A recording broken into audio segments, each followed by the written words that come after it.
Hey Bandidos, let me introduce you to the Orbiter. You heard me right, not the Orbit, the Orbiter. It might look like a 6-shooter, it's not. What makes it special is it's a 7-shooter. That's right, I hacked it into a 7-shooter. And I'm gonna show you how you can use it to get 125% XP on any activity you do. Let's go.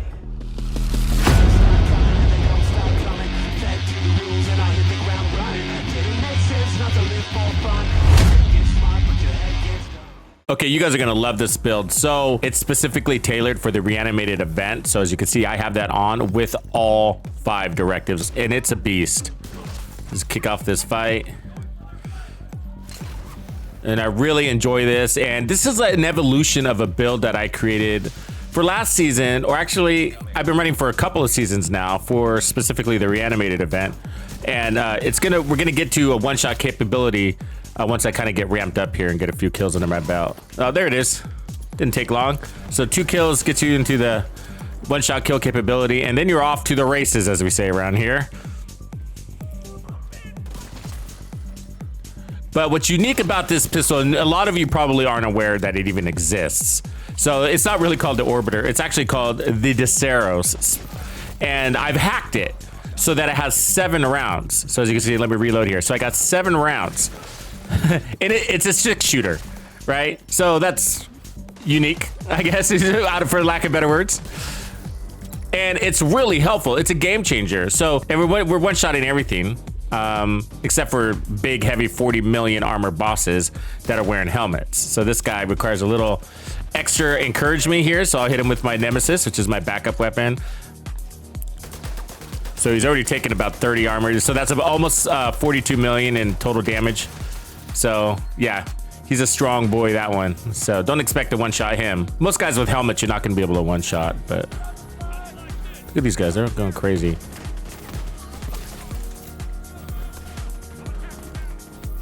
So as you can see, I'm getting mega bonus armor, ton of survivability, no shield, you know.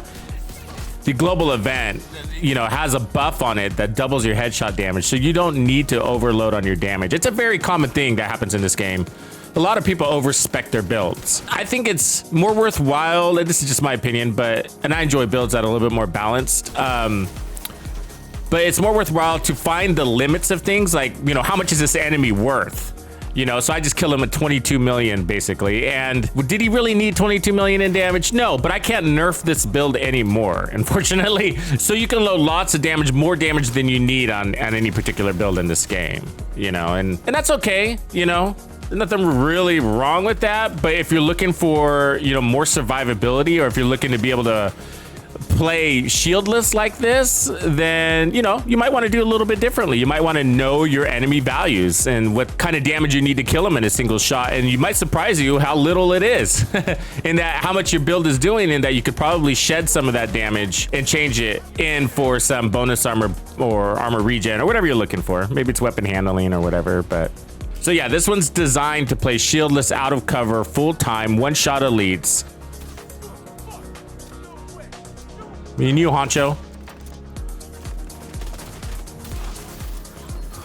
So a lot of confidence to be able to just stand there in front of a boss, right? And the build is gonna give that to you. Okay, a quick break to walk you through this amazing build. Now let's start with the pistol because it's sort of centered on this. So the Deseros replica, I just went ahead and crafted this one because I didn't have one with the stats that I was looking for. So it's not super god rolled, but obviously it performs. So it's got a 370,000 base damage with the way I'm running, which is basically max armor. So that is a stat that can be increased if you want to. It has 180 RPM. That's an elevated RPM for a pistol. Very nice. And 7 rounds in the mag. That's right. I decided to go for an additional round instead of damage to targets out of cover or damage to armor, which you would typically see in the slot that magazine size is in. And why am I doing that? Good question. So if you noticed everything I was doing out there, I was hitting at about 14 to 22 to 24 million. So I didn't need damage to targets out of cover to be successful with this pistol. So if you do put damage to targets out of cover or damage to armor, I ask you, where is that damage going? Okay, so we got pistol damage, magazine size, and that's how I changed it from a 6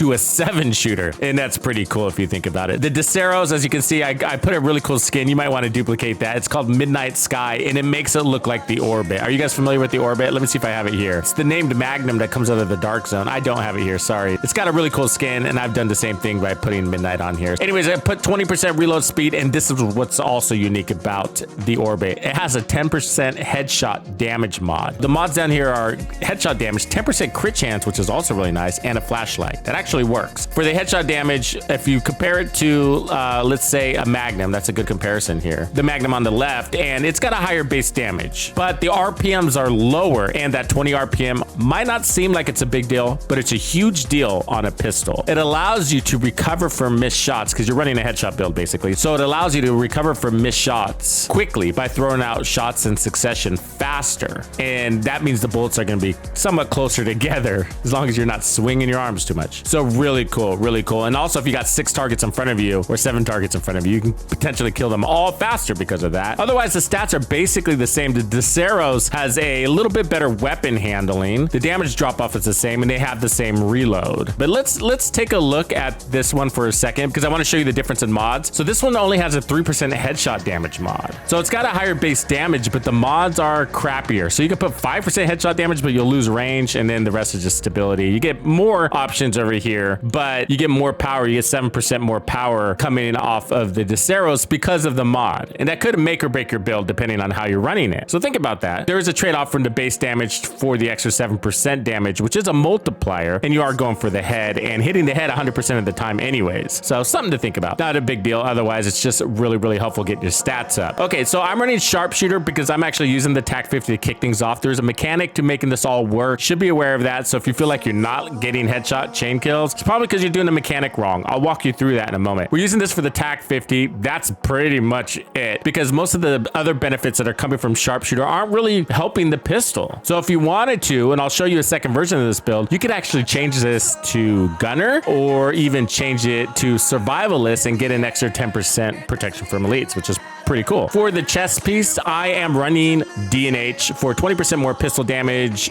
This isn't absolutely a must, but it's really nice. I use this beyond this build and beyond this global event. So I recommend going out there and farming for this chest piece because it's really handy to have for many, many builds, especially if you have the Regulus or you play into the Liberty. Anyways, 20% pistol damage is a big deal. Weapon damage, we got handling, headshot damage protection from elites, and headhunter, which is going to give us 1,250% of our last headshot kill. And that is what's allowing us to chain kill. So that's a big deal. Headhunter, to do this without headhunter would be very difficult and probably not possible. Okay, so protection from elites is there to protect our armor, allow us to play shieldless. It protects our bonus armor. It makes it last longer, basically. So really good stuff, that protection from elites. Use whatever stat you have for protection from elites. If you have 11%, 12%, use it. It doesn't have to be 13% perfect like mine. Those are rare. And I would admit, I would actually put armor on this if I had the ability to. I just don't have that. So me, myself, I need to farm for this as well because I want one where I can run perfect armor. As you can see, I'm running 1.7 million armor right now. Okay, for the set, we're running Hunter's Fury, shotgun SMG damage. We don't care about that simplified additive damage. We're overlooking it. And we are going for that 20% armor on kill. We don't really need it, but it's an extra protective layer. And then Apex Predator is really what I'm after, and that's the amplified damage for just standing there 15 meters from the enemy. But once you have Headhunter, then you're not really even playing into that damage,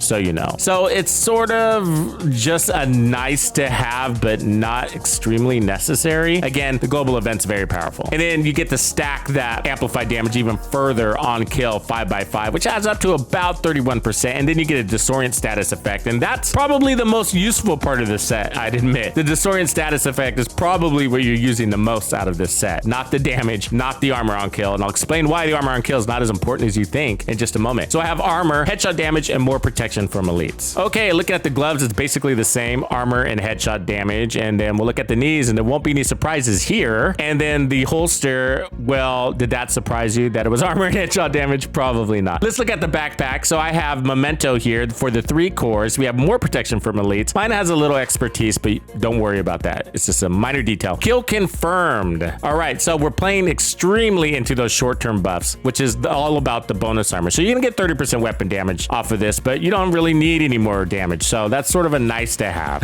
Again, and the enemies can't take it away, so that's nice. And the short-term buff on the weapon damage isn't really there because we're going all in armor. armor, right? So you're getting a little bit, but not much. And then you're gonna have 3% armor regen that's working in the background when you're at full stacks, okay? So when you have 30 trophies stacked up, but it's the bonus armor. So you can get 10% bonus armor per kill per trophy, and those stack on each other. So if you got 5 enemies in front of you and you go bam, bam, bam, bam, bam, and you kill all 5 of them and pick up those trophies, that's 5 times 10 times 5. That's crazy, right? Your base armor is at 1.7. So one trophy is a value of 50% of 1.7, which is 850,000 in bonus armor. And the protection from elite mods are making that bonus armor last longer. And then you're getting multiple kills, you're chain killing. And so you're stacking that 850,000 on top of 850,000 on top of 850,000. At least 1 kill every 10 seconds, if not 5 kills every 10 seconds, because it's so easy to kill with this build. So that's amazing. And that, my friends, is why the Hunter's Fury 20% armor on kill is really insignificant on this build. I mean, there's like 1 or 2 moments where it might come in handy, but you always have bonus armor and you're always killing and getting more bonus armor. So your white armor rarely has a chance to take damage. And when it does, your armor regen from the memento is so strong, it's doing all the healing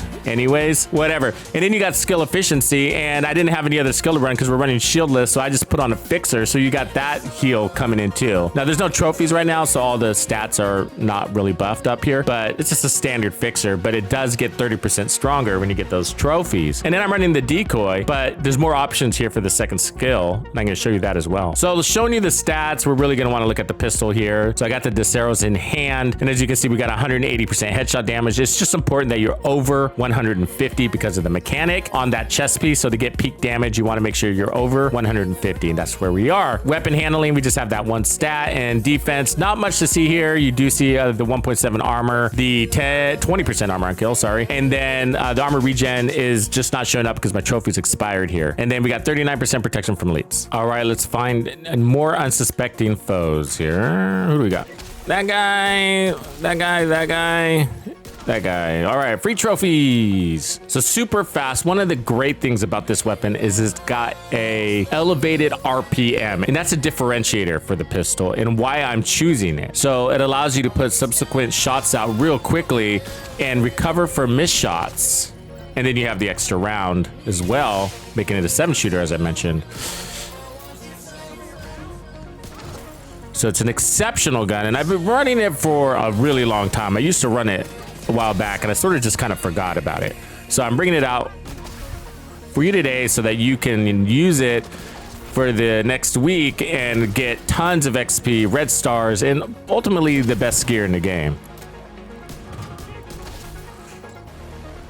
I mean, global events are the path to the best gear in the game because you can buy named items that are included in the dark zone, and you could also buy exotic caches as well. Named item caches, I should say, and exotic caches as well. So that's really unique, and some of these events are really fun, like Reanimated. It's actually my favorite time of the season. I love zombie modes. It's not quite a zombie mode, but it's zombie-esque. Hey Bandidos, the community we have built together wouldn't have been possible without you. So as a thank you for supporting my channel, I am bringing you the hookup on member perks, including even more Division 2 content and the celebrated gaming music playlists. If you're not part of Tux's Players Club, now is your chance. You like that you changed direction right there? He totally knew where I was. He had a sixth sense, that one, huh? Yeah, I hear somebody coming out of somewhere. There they are. Aha. Surprise, motherfuckers! Super easy. It puts the game on easy mode. It's basically one giant fat easy button, I gotta say. I mean, look at the armor that I'm running. It's a crazy number, whatever it is. It scales, obviously, with each trophy you pick up. I think I'm running like 1.7, 1.8 million in armor, somewhere around there. And the bonus armor is about 50% of that.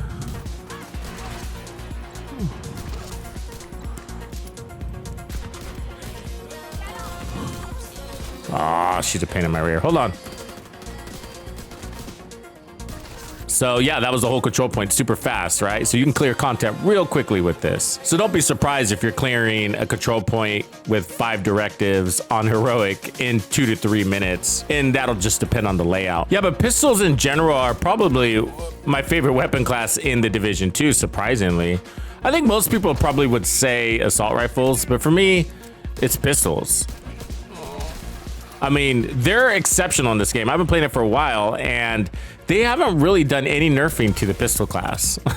It's quite amazing. I mean, the exotics, I think they did adjust the Liberty at one point, but that's about it. There's a hidden stat in pistols. Not many people are aware or pay attention to it. It doesn't show up on the pistol itself. It shows up on your stats page, but you have 100% more headshot damage. That's what pistols give you. It's a background stat. That's what makes these builds so strong and why you don't need to overdo it in damage, because you already have a lot. As you can see, I'm doing everything that I want to. And this has nothing to do with group or solo play. If you just look at the damage that I'm hitting, which is basically between 15 and 22 million, depending on who I'm shooting. And my stacks, of course.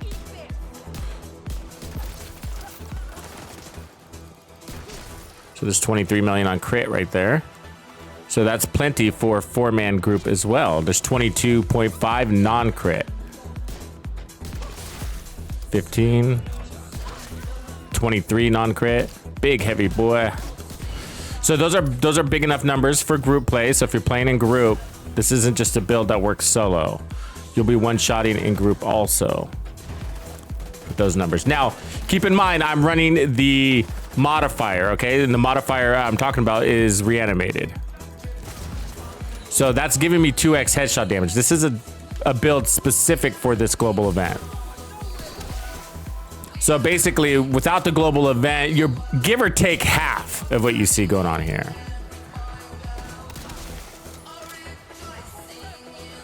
But this event comes out at least once a season, and they're now doing them for 2 weeks. So it's worth having to build. And you're gonna have all the pieces for this anyways, most likely. Most people do. So it's not like you're farming for anything extra besides probably the pistol. Now, my go-to normally is the D50, and I use the D50 when I'm not running a global event for the extra damage. But the reality is, I like this gun way better than the D50. It's faster reload, easier to handle, higher RPMs, more forgiving, more fun. Now I'm going to show you a second version of the build that's actually probably better. There's one reason why I don't start with this one, and I'll explain that in a second, but this is probably a better build. Let me just change this out here. So you need to make sure you have your sniper class. This is survivalist, by the way. And then you make sure you have your pistols lined up, and then rifles, just because we're running all three of those, right? So rifle, whatever. But the reason why this one is something you might be interested in running is because you're not getting much benefit from the sharpshooter class except for the access to the TAC 50, which is not necessary, but really helpful. And this one, though, survivalist, is going to give you an extra 10% protection from elites, making you godlier. But even further, it's going to give you the Mender Seeker, which is a second hands-free healer, and it's also going to get buffed from the memento, so it's a really good one here. So let's go ahead and activate this and do a quick run with it, but let me change the skill so you can see what's going on here. So we have our healer here, right? So that's our standard one, armor repair. And so now we have access to the Mender Seeker because we turned on survivalist. So I'll put that one on, equip it here, and we'll deploy both at the same time. We do have cool skills, so one will be on delay for a few seconds, but it's not really a big deal. And then you do have a healing mod here at 7.5, but you get a bigger one from survivalist. So as a matter of fact, you probably don't even need the other healing mod because you only can get access to this with survivalist, so it doesn't even really make sense to have the other one. So that's the only thing I'm changing is here. So the reason why I don't start with this one is because I know some of you might not have your nemesis, and so you need something strong enough to kick off the fight to do the mechanic, and I'm going to explain the mechanic to you using this build. I'm going to use the White Death 2 to show you that it's also a possibility, but just note that because we're not running sharpshooter, you no longer have access to the digital scope. It's of little consequence, but just keep that in mind. So we'll go ahead and run this weird scope that doesn't actually appear. So it looks scopeless, but how alien of the game. So switching specializations is not going to have much consequence to the damage that you're putting out. It takes a little bit of stability away from your primaries, but you're not using them enough for that really to be a nuisance. And it takes a little bit of headshot damage away from them too, but you're already overpowered. So because we don't have the TAC 50 and this weapon is not going to work, we're going to start off with our nemesis. And that's the condition to this build. Do you have the nemesis? If you do, then this build will work. But if not, then we're going to have to use the White Death. So there we go. We kick it off with 11.5 million. You only need 10 million to get that headshot kill on an elite. So we got plenty of damage. And then what I'm going to do is I'm going to go ahead and deploy my Mender Seeker first. The other one will go on cooldown, and then we're off to the races. Start off at 12 million on crit. And so remember, we have that elevated RPM, so it allows us to handle misses a little bit better.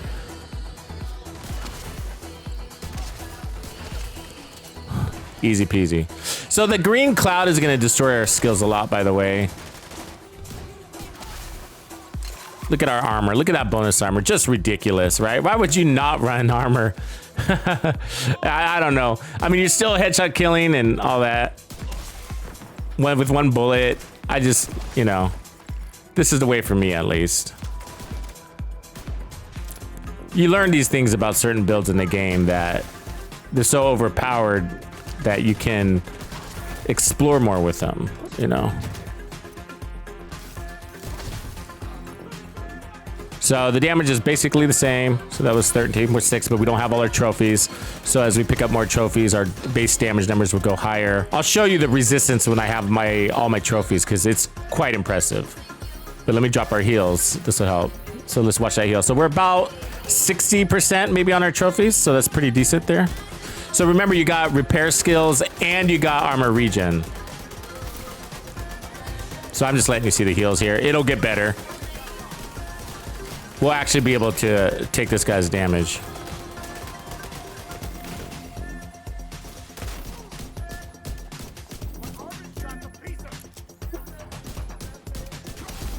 He was dumbfounded, I think. Okay, let's go.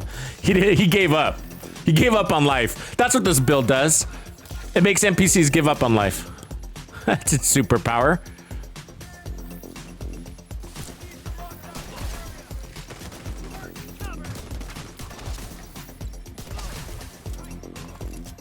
Oh, here comes more.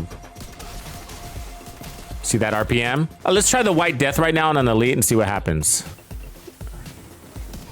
Okay, so 7.7, so it'll take 2 shots if you don't have the Nemesis, all right?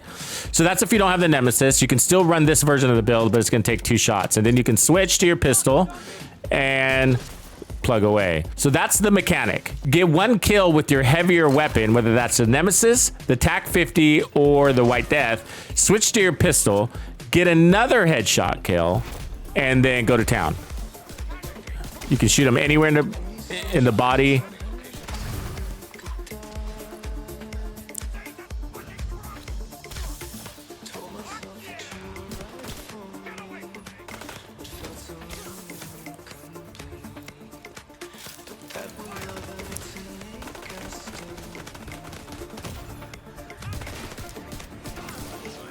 So I probably forgot to show the stat earlier, so let me show you that now. Because we're running survivalist, we now have 49% protection from elites. So that's what swung. That's why we're running survivalist. Okay, let me walk you through the mechanics. So, you know, to kick off a fight, you really want to kind of sneak up to the enemies. Now the catch is you want to get close enough to see the Hunter's Fury symbol on their head, but I want to tell you it's not required, but it's nice to get that extra damage. So she's got it.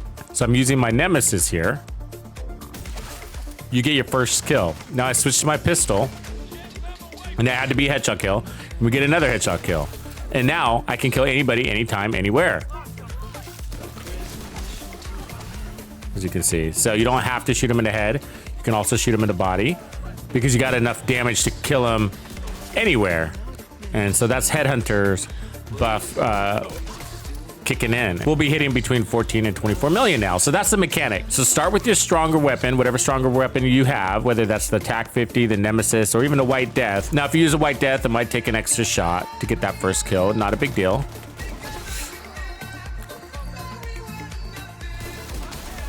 Ooh, we got that punch off, didn't we?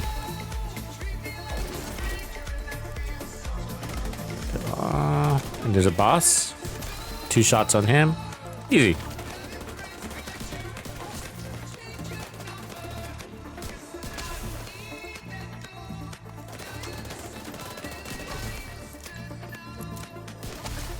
Yeah, so there's the whole first wave of this checkpoint in just about a minute and a half. Yeah, so don't be surprised if you clear control points in 3 minutes with this bad boy.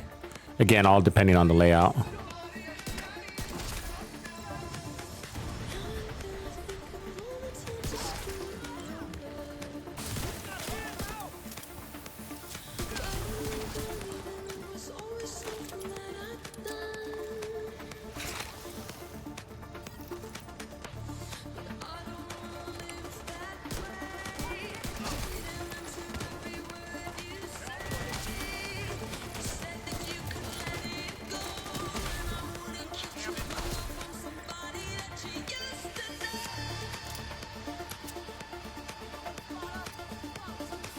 You don't really need any skills in this one, to be honest with you.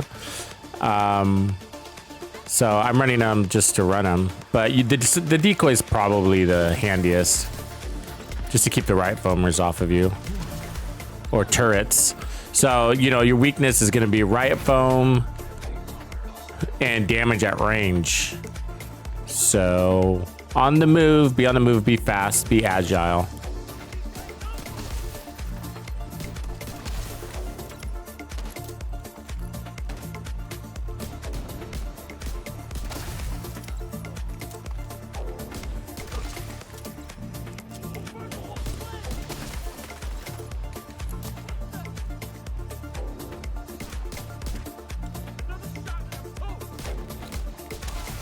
There it is.